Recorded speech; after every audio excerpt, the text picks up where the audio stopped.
Merci. Monsieur le Président, chers collègues, dans ce compte administratif, vous consacrez une minime partie à la promotion de l'artisanat. Deux éléments nous alertent. D'une part, la faible place accordée dans le document et dans les budgets à la promotion de l'artisanat face à celle accordée à l'économie sociale et solidaire qui absorbe à elle seule 35% du budget de fonctionnement. Votre préférence est donc nette et précise. D'autre part, les actions de promotion de l'artisanat sont vraiment axées vers de grosses opérations des salons régionaux et nationaux. Votre soutien sur ces derniers est essentiel. Cependant, il faut absolument le compléter par un soutien de la région pour des manifestations plus petites, à savoir l'ensemble des petits marchés et salons, car ce sont eux qui assurent la bonne santé économique des artisans.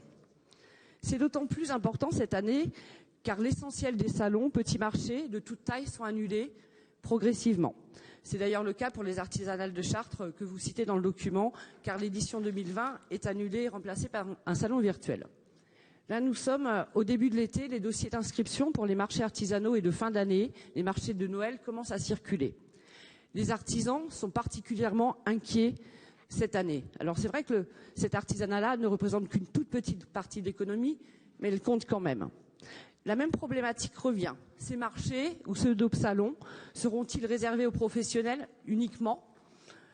En effet, une trop grande partie de ces marchés sont organisés en toute illégalité ou livrent en pâture les artisans à la concurrence déloyale de trois types de profils.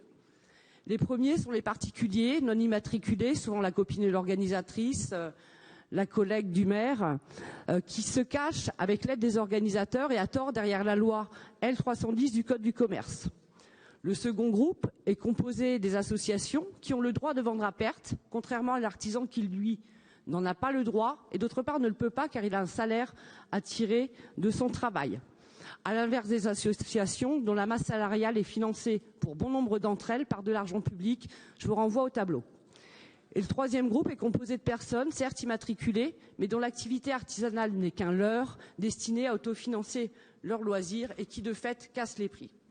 Alors pour conclure, Monsieur le Président, si vous souhaitez aller plus loin avec des petites choses dans la promotion de l'artisanat et protéger votre artisanat, être, comme disait le Président de l'introduction, dans la relance, participer à cet élan de relance, déjà vous pourriez mieux répartir les budgets et ne pas financer aussi massivement certains des acteurs de la concurrence déloyale de l'artisanat, à savoir l'ESS.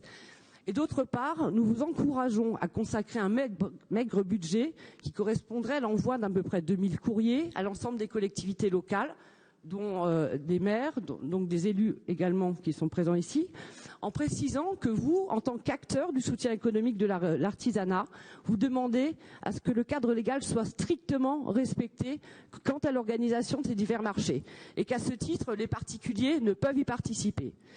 Vous pouvez également rappeler que l'utilisation de la mention d'artisanat et de ses dérivés est encadrée par la loi, que le fait main, les loisirs créatifs, l'associatif n'est en aucun cas de l'artisanat. Et enfin, vous pouvez affirmer que la priorité absolue doit être donnée à l'artisan dont c'est l'activité principale. Je vous remercie.